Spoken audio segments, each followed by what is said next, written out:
And now, ladies and gentlemen, you are watching the 4x400 meter relay final. Secondary girls, nagsimula na po mga kaibigan. Intense po ngayon yung labanan kasi kanina po hindi po nag-iba yan mga orasan mga nagdaog. Naka-second ngayon, naka-first.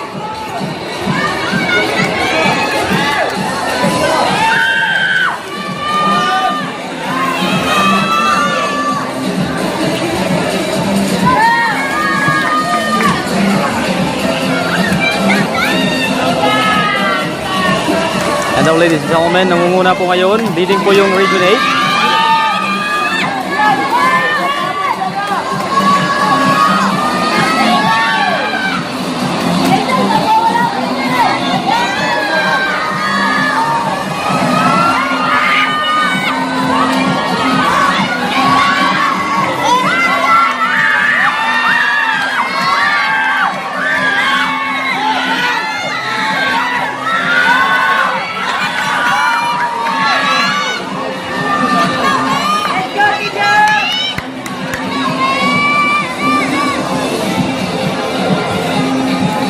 Bakbakan po ang dalawang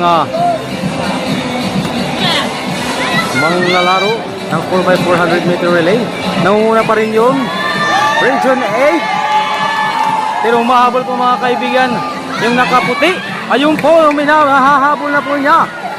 Ayun, ang gandang nagbakan ito kasi hindi na pre-predict kung sino ang mananalo, kung sino ang mauna dito sa finals ng 4x400 meter relay secondary girls.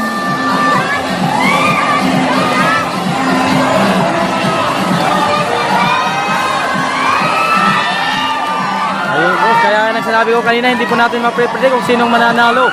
Kasi naiuna yung isa naman yung mauna. Depende na lang to. Labanan po ng stamina, endurance at puso mga kaibigan. Ayun po yung pinakamabilis nakalaban ni Jennifer Alphabete. So sana po makarecover po siya sa last na runner. Ayun po mga kaibigan, parang lalaki mo tumakbo. From NCR po yung nangunguna. Sumusunod po yung Region 8.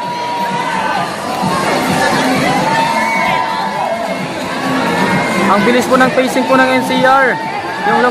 Yung kanyang stride po, ginagamitan po niya ng stride, drive stride, at wind stride.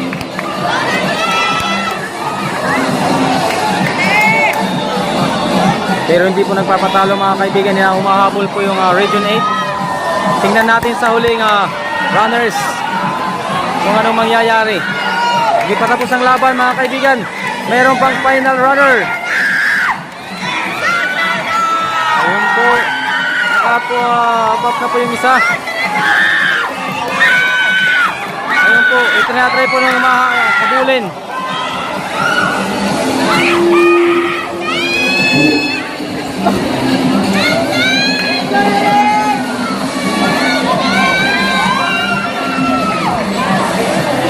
Malayo po yung agbat nila mga kaibigan.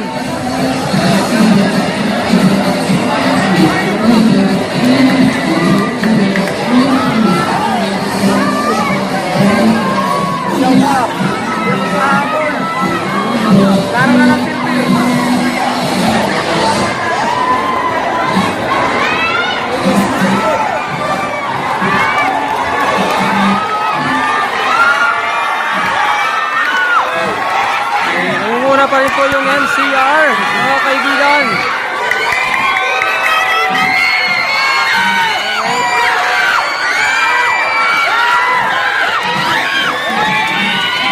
Okay, second po yung Region 8, third po yung Western Visayas. So congratulations to all the winners. First gold medalist is the NCR, silver medalist is the Region 8, and the third medalist is the Western Visayas. Salamat. Okay mga EXO, so katabi ko po ngayon yung mga gold medalist ng 4x400. So anong masasabi nyo? Nakaraos. Ayan, so congratulations. Okay, so congratulations po to the winners from NCR, the gold medalist of 4x4 meter hurdle relay.